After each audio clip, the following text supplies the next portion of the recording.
বাহ, রান্নার কি সুন্দর ঘ্রাণ বেরোচ্ছে। যাই, ছেলেটা সে কখন থেকে না খেয়ে বসে আছে, ছেলেটাকে একটু খাবার দিয়ে আসি গে। বাড়িতে কেউ আছো? আমি খুব ক্ষুধার্ত। আরে সাধু বাবা, হ্যাঁ হ্যাঁ, খেতে কেন দেব না, আসুন, আপনি বারান্দায় বসুন, আমি আপনাকে এখনই খেতে দিচ্ছি।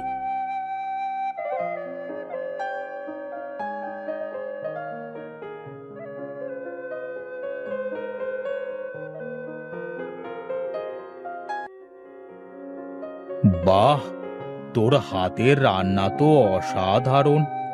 অনেক দিন বাদে এমন রান্না খেলাম। আমি তোর উপর খুব খুশি হয়েছি রে মা। বল, তোর কি চাই?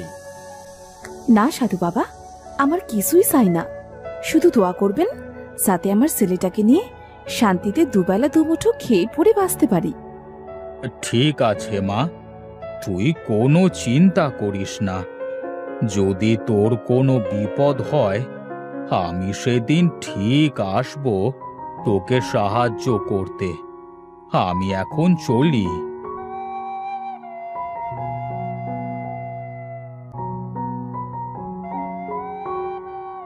বাহ, কি সুন্দর ঘ্রাণ। খাদিজা যে কি করে এত সুন্দর রান্না করে কে জানে।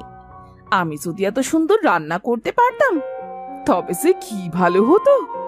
আমিও তো চেষ্টা করার পরেও তো কিছুতেই রান্না ভালো করতে পারি না। মা, ও মা, দেখো আমি কত বড় মাছ ধরে এনেছি। এই মাছটা সুন্দর করে রান্না করো দেখি, অনেক ক্ষুধা পেয়েছে। তুই এত বড় মাছ কোথা থেকে পেলি রে বাবা? নদী থেকে ধরেছি মা। ঠিক আছে বাবা, তুই বস, আমি চট করে মাছ রান্না করে নিয়ে আসি।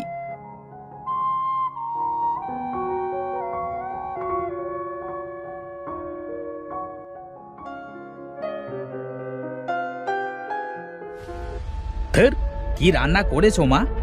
এত কষ্ট করে নদী থেকে মাছ ধরে আনলাম, আর তুমি যেভাবে রান্না করেছো এতে তো মুখে তোলা যাচ্ছে না। ড্যাডি, আমার খিদেই মারা গেল। বাবা, কোথায় যাচ্ছিস রে? দুমুঠো খেয়ে যা, না খেয়ে যাস নে রে বাবা। চত্ব সবের। না না, এই অমন রান্না আমি খেতে পারবো না। মা, তুমিই খাও, আমি চললাম। ওমর, ওমর, খেলতে যাবি না? আরে তানভীর বাবা যে, তা তুমি এখানে কি মনে করে বাবা? কিছু না কাকি, ওমরকে ডাকতে এসেছিলাম, খেলতে যাব। তুমি খেয়েছো? না গো কাকি, নদী থেকে একটা বিশাল বড় মাছ ধরে এনেছিলাম। ভাবলাম মা মাছটা স্বাদ করে রান্না করবে, আর আমি কবজি ডুবিয়ে খাবো। কিন্তু মা এমনভাবে রান্না করেছে সেটার মুখে উঠল না। সে কি বাবা, অনেক বেলা হয়েছে তো, এখনো খাওনি? সারাদিন না খেয়ে তুমি থাকবে কি করে? তুমি বরং ওমরের সাথে দুমুঠো খেয়ে নাও, তারপর না হয় খেলতে যাবে। হ্যাঁ তানভীর, খাবি আয়। বাহ কাকি, তোমার হাতের রান্না তো অনেক সুন্দর। হ্যাঁ হয়েছে বাবা, এখন খেয়ে নেই তো দেখি।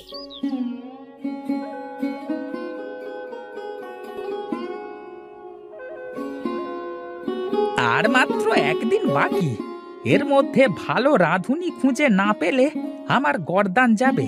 সারা গ্রাম খুঁজলাম কিন্তু মনের মতো রাঁধুনি পেলাম না। কি যে করি!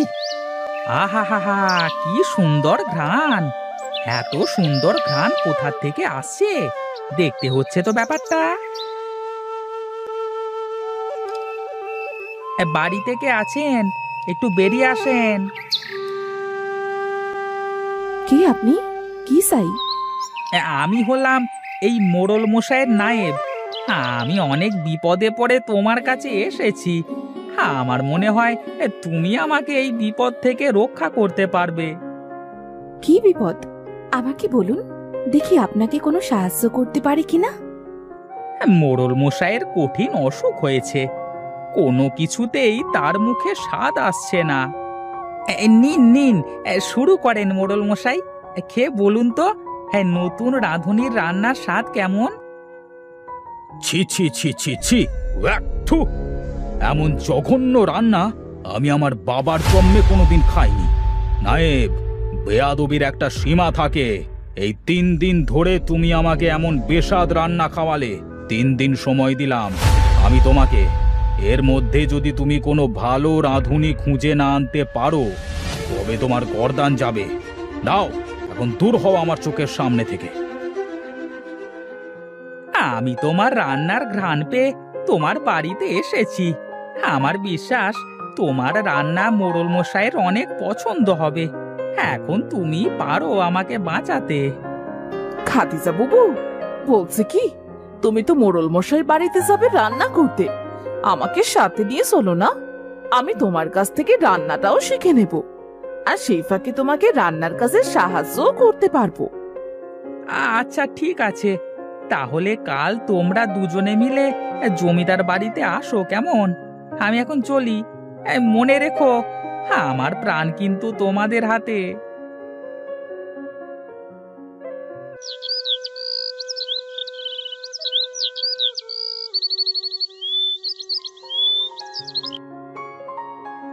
তোমরা এসেছো? এসো এসো, আমি তোমাদের রান্নাঘরে নিয়ে যাই। মোড়ল মশাইয়ের খাবার বেলা প্রায় হয়ে গেল, দ্রুত হাত চালিয়ে রান্না করো। ঠিক আছে নায়েব মশাই।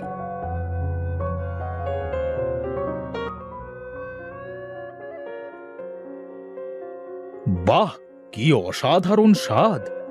এমন স্বাদের রান্না এই প্রথম খাচ্ছি। নায়েব, এত স্বাদের রান্না কে করেছে শুনি? আগে মোড়ল মশাই নতুন রাঁধুনি করেছে রান্না। যাও যাও, এই রাঁধুনিকে পুরস্কৃত করো, আর আজ থেকে এই রাঁধুনিকে মোটা টাকা বেতন দিয়ে আমার বাড়িতে রেখে দাও। ঠিক আছে মোড়ল মশাই। বুবু, আজ আমি রান্না করি। তোমাকে দেখে দেখে আমি তো রান্না শিখেই গেছি। আমাকে একদিন রান্না করতে দাও। আচ্ছা বেশ বুবু, আজ তুমিই রান্না করো। এই তো পেয়েছি সুযোগ। আজ এমন বাজে রান্না করব, আর সব দোষ চাপাবো খাদিজার ঘাড়ে। আমাকে দিয়ে এত খাটনি করায়, আমায় কিনা বেতন কম দেয়। আজ রান্নায় এমন নুন দেব যাতে খেয়ে মোড়লের গাল পুড়ে যায়। খাবারে এত নুন কে দিল? কে করেছে এই রান্না? আগে মোড়ল মশাই, রান্না তো আজ খাদিজাই করেছে। নায়েব, নায়েব! জি জি জি, বলুন মোড়ল মশাই। খাদিজাকে এক্ষুনি এই বাড়ি থেকে বের করে দে।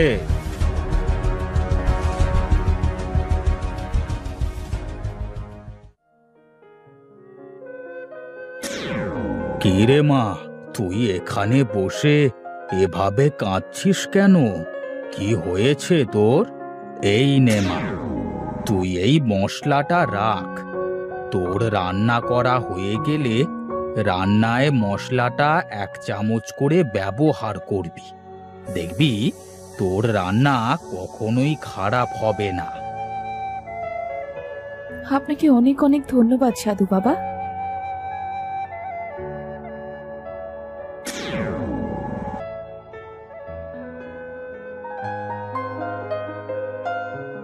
তুমি আবার কেন এসেছো আমার বাড়িতে?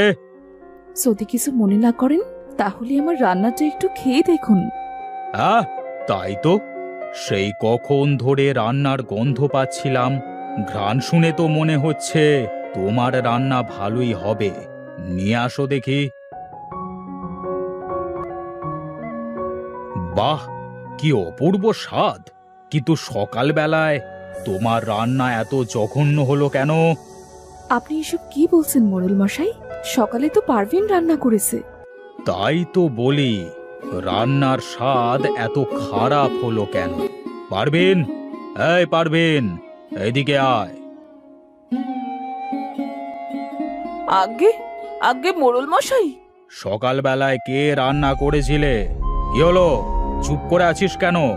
বল, কে রান্না করেছিল? সকালবেলা আমি রান্না করেছিলাম, আর ইচ্ছে করে রান্নায় বেশি নুন দিয়েছিলাম, যাতে আমি খাদিজাকে দোষ দিয়ে এই বাড়ি থেকে তাড়িয়ে দিতে পারি। আর আমি নিজে রান্না করতে পারি। কেন? তুই এসব কেন করেছিস? খাদিজা তোর কি ক্ষতি করেছে বল? সারাদিন আমি রান্নাঘরে সব কিছু গুছিয়ে দেই, তারপরও ও আমার থেকে বেশি টাকা পায়, আর রান্নার সব প্রশংসা খাদিজাই পায়। তাই আমি এই কাজ করেছি। আমার ভুল হয়ে গেছে মোড়ল মশাই, আমাকে ক্ষমা করে দিন। তোর এত বড় স্পর্ধা! তুই এক্ষুনি আমার বাড়ি থেকে বের হয়ে যা, আর কোনো দিন আমার সামনে আসবি না। এজন্যই বলে অতি লোভে তাঁতি নষ্ট।